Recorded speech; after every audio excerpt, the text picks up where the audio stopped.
Good day on that Thursday morning with You Change the World, that weekly show that I'm proposing on social media and on podcast channels. And please subscribe to the YouTube channel. It's so precious to us when you are subscribing, when you show yourself over there, and we'll multiply content. We'll have finally the guests coming back. It's just a question of time management, priority, and the fact is that YouTube has been a dormant channel for us, and we need to reactivate that in a very big way. So this is what's going on, and in the same time, it's a kind of an announcement saying what we are engaging in doing. These days, it's important to also emphasize that the word reorganization comes back all the time. It's not even systematically, but almost. Someone is going to say, "Oh, Andre, uh, you know what happened since we met the last time? Probably 2 weeks ago, because usually I meet my coaching clients every other week." And he said, "Well, I changed my boss. The organization changed.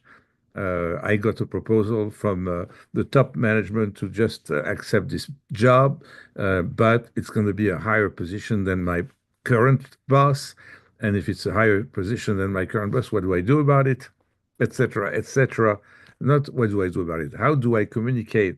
How do I behave? What kind of posture do I take when something like this happens? Because what's really interesting is that reorgs are not communicated properly.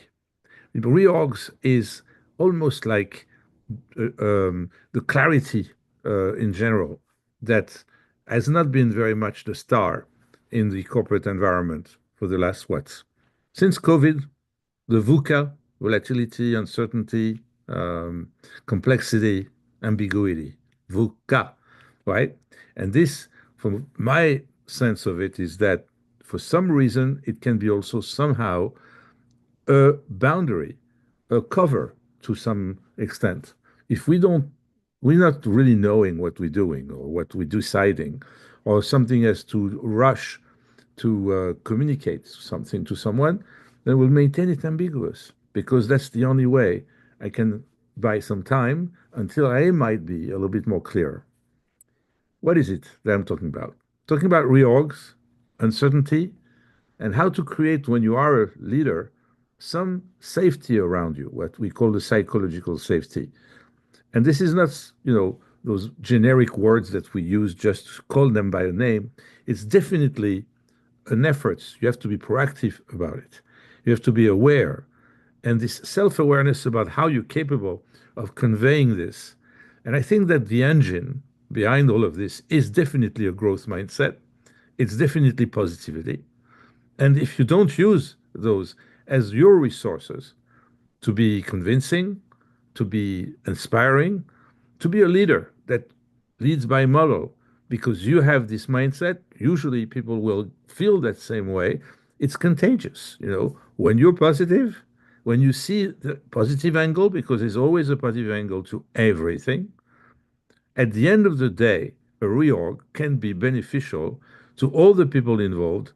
Obviously, even someone who would be laid off, believe it or not, looking backwards, I said that last week, and seeing that it was the best thing that happened to you in your life or in your career to date is something already very real. I'm not, painting something fictional. This is totally true. And that's what reorgs are about. It's decided upon, usually beyond you, and beyond even the person that you're reporting to. There's a lot of tons of ambiguity around it.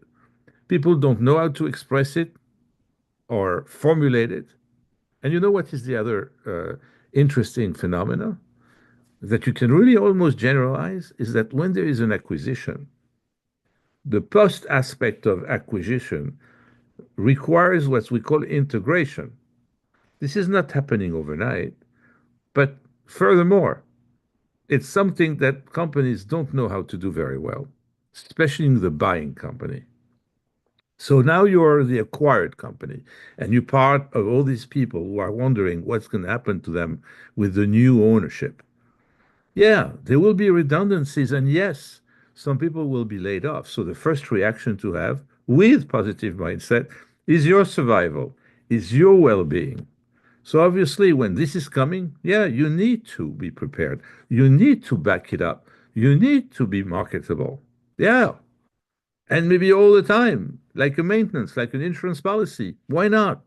I'm going back again with this point because I think that you wake up in the morning with certain peace of mind that you're very desirable in the market. And furthermore, you had some contacts or you reconnected some networking that really reconnects you to people who have opportunities, who are interested in your profile, etc., etc., etc. You need to keep the buzz going, and you need to also structure your day or your week or your month with some times that are dedicated to you, you, the individual that you are.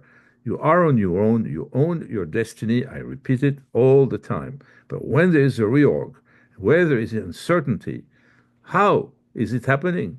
You invest energy, positive facts, positive initiatives that really resemble you. It's really you. You put yourself in the market. And you know what you do also? You take this opportunity, and it's a tremendous one, to say, I want the next job to be the best I ever had or the next position. And it will happen internally or externally. Remember at the time, or it was probably 20 years ago, there was this book called The Secret, right? And there was all kind of videos, very small sections of videos, clips, where there was a lot of testimonials of people that were trying and succeeding using the secret formula, which was nothing else but visualizing your dream, and so much so that you internalize it to the extent that this dream is going to happen to you most of the time. That's the secret, because you internalize something you want for yourself and your dear ones around you, your friends, everybody who will enjoy this positivity that you emulate, right? That's what happens in a time of uncertainty. The focus is you. The focus is your positivity, your growth mindset. Because if you fall into depression, concern, worries, anxiety, what can you produce with that, right? Very simple, right? When I'm saying, obviously, it comes with a lot of baggage in your life that maybe causes you to leave uncertainty with weakness or with vulnerability. Weakness is not, excuse me, uncertainty is not your cup of tea. I don't think it's anybody's cup of tea. If everybody would be stable, know what happens tomorrow, and everything is predictable, you have some kind of a sense that you're going to get a check, the next paycheck, and you can pay your bills and everything and this and that. But, as it's not happening that way, for those who it doesn't happen to, they are still required by the rule of life to worry about it in the sense that they need to be proactive and integrate that into their schedule. That they have those rituals, those moments when they take about them, they take care of themselves and they go online and they look at LinkedIn and other channels where they are showing opportunities, where you can measure how the market receives your competencies and where you stand, and measure and again always assess and reassess how you're doing out there in the market. You have to do this any age, any steps of the way, any milestone of your journey. You need to take your career seriously and embrace it and own it. Please, please, please. I keep repeating it and I'm going to repeat it all the time. Because when we talk about reorgs and when we talk about uncertainty, those are the guarantees that you're going to survive and that you know even make it an opportunity for growing. If you don't get your promotion in the company today, you might get it in the next position somewhere else, right? Gosh, the magic formula is the growth mindset and positivity. The magic formula is if it's not stable around you, if it's not certain around you, you can definitely build this very established anchor for yourself. And it's to gain confidence that you're worth a lot and that you bring lots of value. And you validate and validate and validate. There's all kind of traps out there And when you are getting experienced with that process, then those traps disappear, they vanish because you gain experience. I'll give you an example. Give you an example, very important example. HR departments in all companies that are in charge of recruitment and policies of mid-sized and large companies are very much the same in corporate America, that they must advertise a job opportunity, at least have three candidates, I think that's the number, who are going to be selected, interviewed, and go through the whole process of recruitment. And guess what? If you made already your mind and make up your mind, you made up your mind, you, the hiring manager, that you want this person internally to take that job, but HR is going to force you to go through the process of interviewing, of selecting. That's almost, right, a makeup. It's something that is not true because you made up your mind already. There is a lot of jobs out there in LinkedIn that are publicized, but this is for that reason. And you know what's horrible in a way? Because I've been experiencing that in the hiring side when I was part of a management team, that I was dictated, I was asked to sign off on someone to be the one person to take the job, but I also was asked to go through the process of interviewing. What this really turned me off, to tell you the truth, is when we had this person flying from Oregon to Washington State, sorry, to the Washington area, D.C., um, for a job opportunity, and this person coming, being selected, preparing for it, coming with the old mindset that she's going to be maybe getting the job, came, had those interviews, and by the way, she was really not bad, and go back home, and of course, she will receive a letter that she hasn't been the one selected. It's not nice, but that's what happens most of the time. Those rules, those policies are real. They exist, okay? So when you go online and you market yourself and you want a next job or you want to position yourself, you need to have all this information at hand and understand what you're dealing with, okay? All right. Now I give you a lot of information, but the bottom line, I go back to my bottom line, is this growth mindset. Before anything, really, please, that's the most important thing. And in with this growth mindset comes a structure. When you take care of yourself and your well-being, you need to be organized. You need to be really very well organized as probably you are when you're counting your money and when you are paying your bills and all the budgeting that you do and all the things that you do to administrate your life. Same thing here. It's almost as important as paying your bills or whatever.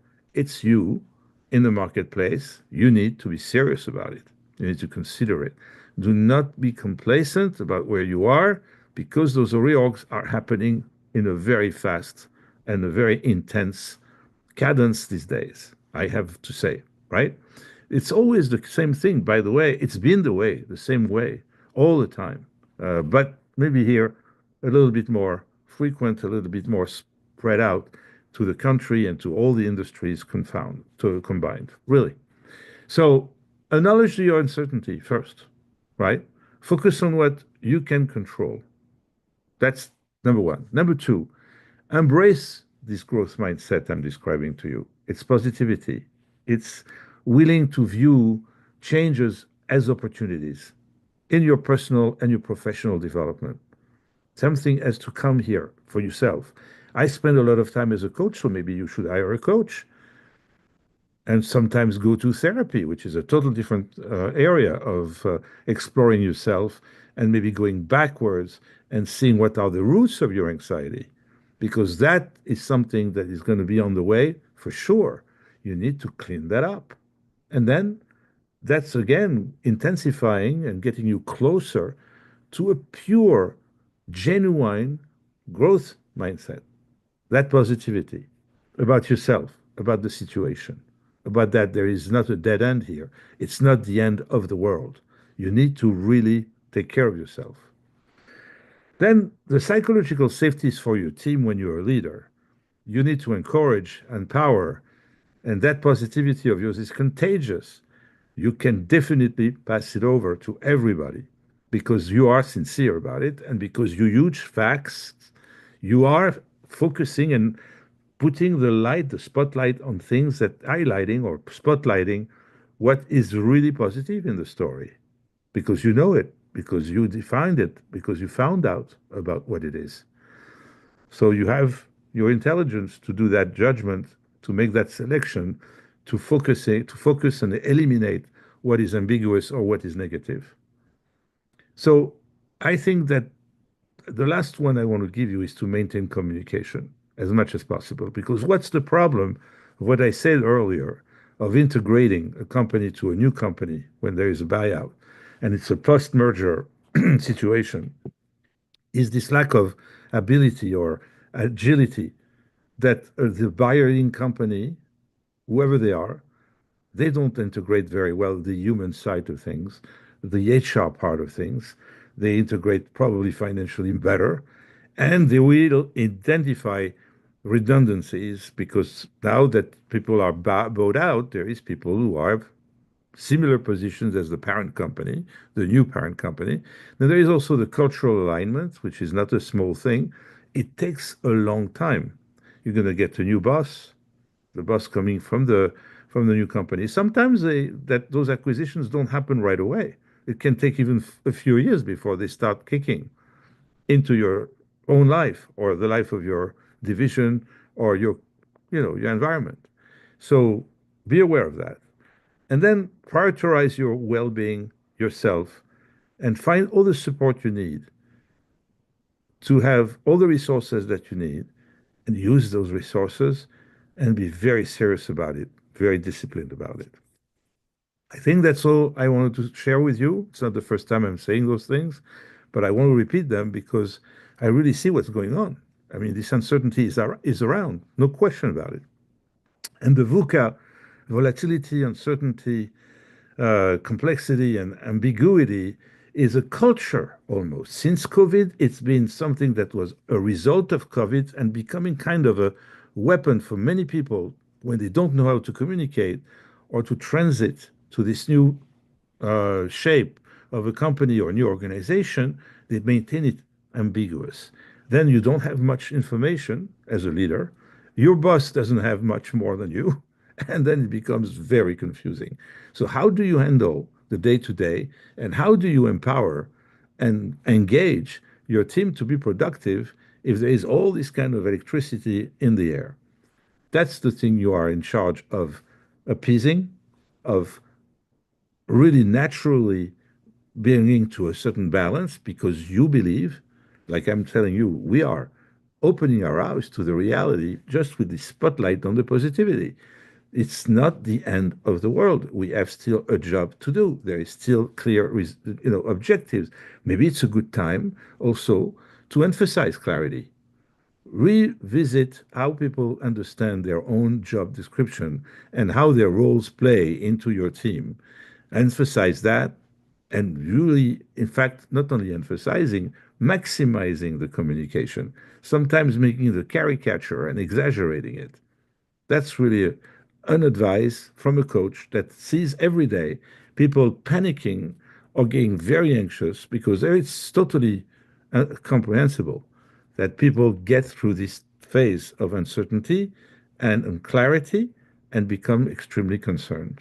Totally understand to and so understood. Yeah, I've and but if you take more control of this or whatever you can control in your hands and really take your leadership, your with your persona, with your own charisma, and give that sense of safety to people that they are also individually free to make their choices. They are with themselves, with their experience. They have qualities that are not even comparable to anybody else. They are very unique in who they are. They have a lot of potential. That's what you need to have people realize through conversations and through meetings that you can have collectively or individually, one to one, but spend time to communicate. Make sure your communication is very clear. Prepare for it. When I talk about executive presence, that you need to be intentional and prepared, very important to be prepared with your communication And when you spend this time talking about uncertainty and reorgs in the positive way with the right wording, be prepared. Do not improvise. Improvise in the sense of not being prepared. Improvisation is, again, not something you're not preparing. Improvisation is practicing your presence and your impact on someone. When it's around uncertainty, think of you being, in fact, a source of balance. You, nobody else.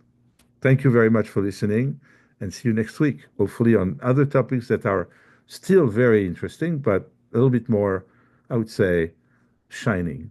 That's this one, which brings a lot of obscurity and confusion.